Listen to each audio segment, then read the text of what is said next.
What's up, everybody? Welcome to today's video. Today, we're going to talk a little bit about impulse responses, also known as IR. We're going to talk about what they're all about, and we're going to listen to some of Celestion Digital's impulse responses.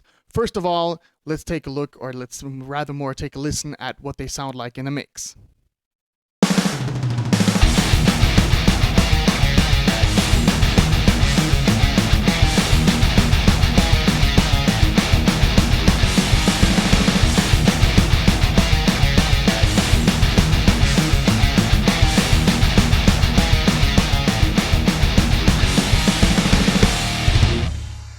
So let's first talk about what is actually an IR. IR stands for impulse response, and in a very generic term, an impulse response emulates some sort of room. So basically, a reverb can also be basically an impulse response. In terms like we use that, and let's say what we on a daily basis as guitar players use, impulse responses emulate cabinets. What does that mean? An impulse response basically is just a frequency response, meaning that it's kind of like an equalization of the signal, which kind of matches in the same way like the air is moved by a cabinet and a specific microphone placement and position and type, meaning that you kind of got you can emulate your entire power amp section basically by actually sending a test signal through some kind of rig with a specific mic placement, and then you phase out that test signal against the recorded signal, and then what you get is kind of a wave file which represents the type of air movement which is emulated by this mic cabinet power amp positioning. But basically all you need to know, it's emulating cabinets. How do we do that, actually? Let's first move on to the mix setup, which I had set up so far, and then we can talk a little bit about impulse response loaders and how they very generically function. So what I'm using for all the guitar tracks over here, I only got two guitars, one right, one left.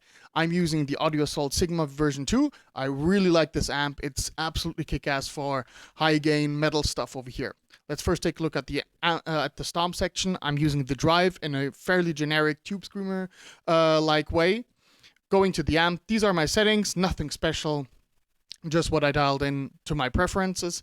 And looking at the cabinet section, this is where all the impulse response magic is happening. What you have is basically you need some sort of impulse response loader, basically a plugin which loads in the wave file and kind of pushes all the guitar signal and the respective amplifier signal through that cabinet section. So over here in Sigma version 2, also one of the reasons why I chose this, we got a dual cab loader, which is really cool, which allows you to blend. And in Sigma itself, as well as Reamp, RVXX, and whatever plugins they have out there, you got nice options like a high pass and a low pass. You can pan the respective impulse response, and you can blend between the two which you're selected. Right now, I'm having all of my stuff only on this impulse response loading bank, so I only use the A bank basically. I'm totally ignoring the right side over here, the B bank, so that we're only listening to one specific impulse response. Over here, I got the V30 4x12 with the ribbon microphone balanced by Celestion, but we'll talk about that in a minute. So let's first dive over to the mono track, which I already prepared, which has the exact same settings, just that we got that as a mono track. And this is what it basically sounds like all on its own.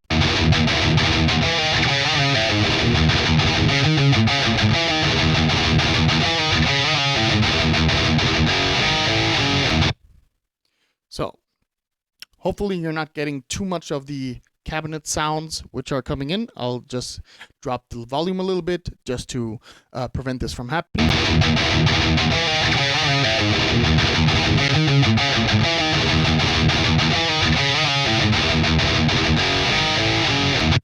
So, and this is basically always running in a loop so that we can select different impulse responses over here.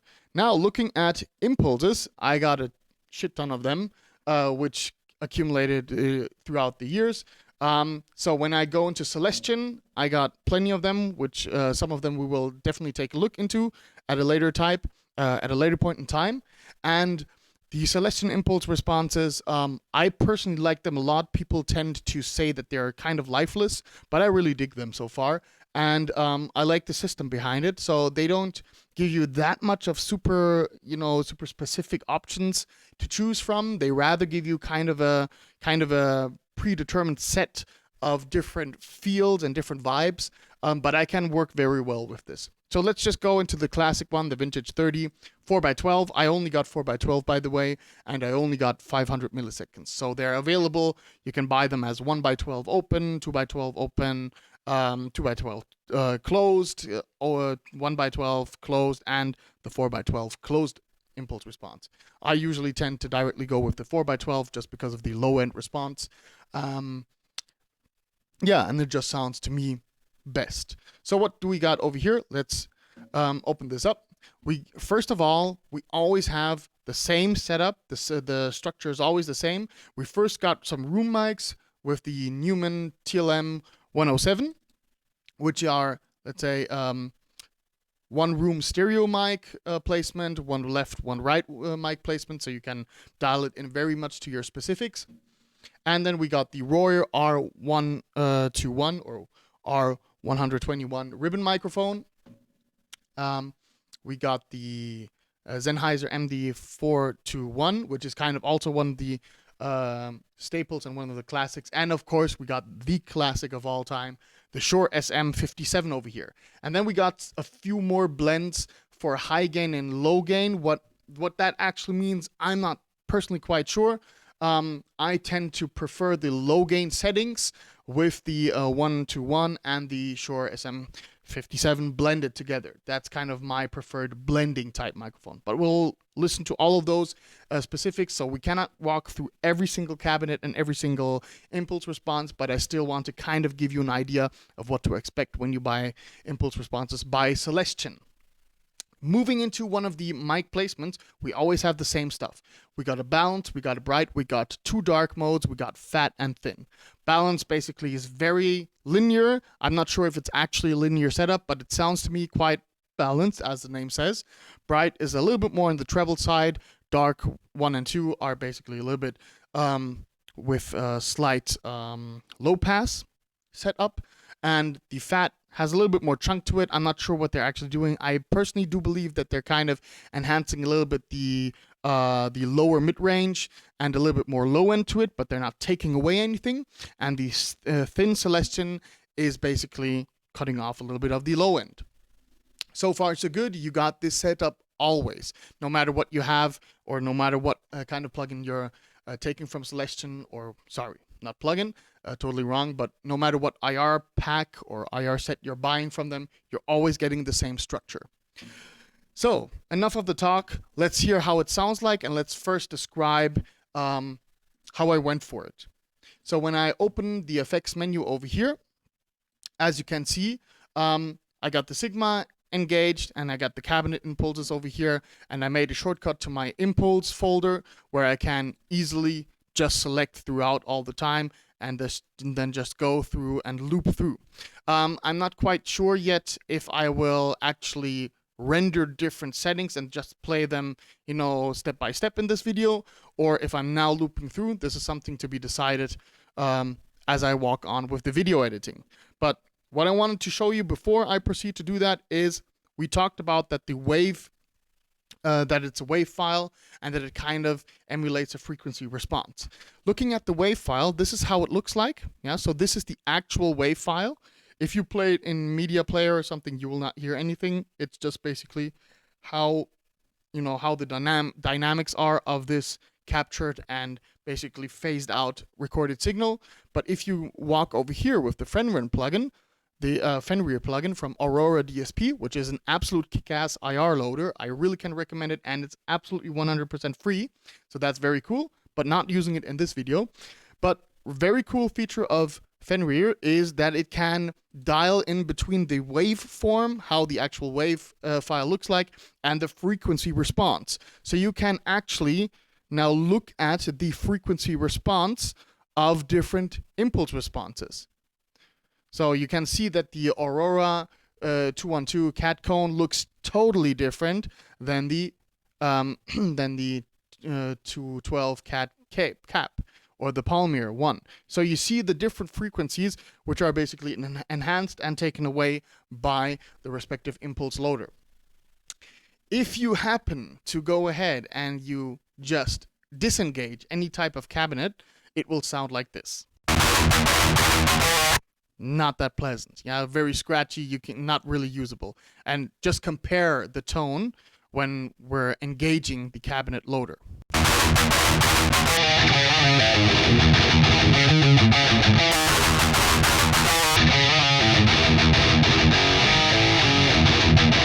So there's that. Okay, let's dive in and listen to a few different cabinet impulses, basically. I'll just...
And there's that. We now heard a full-fledged comparison of the balance setups of different microphone types and different cabinet types, basically. We now, of course, did not went into the pre-blended stuff by Celestion, nor did we went into the different cabinet or microphone placements, meaning the dark, the thin, the fat setup on each microphone placement. So I'm sure that there's a plethora of different options out there, which will guarantee that you can sculpture your metal tone as you like it. Let me know in the comments below if you like this type of comparison. I'm really thinking about pushing the impulse response comparison thing a little bit more, since there's a stuff out there, but I really find it helpful if we always have this, let's say, nice cut A to B, so that we have a tight comparison. Yeah, just let me know how you liked the video. I hope you liked it. I hope you enjoyed it and learned something out of it. And until then, take care.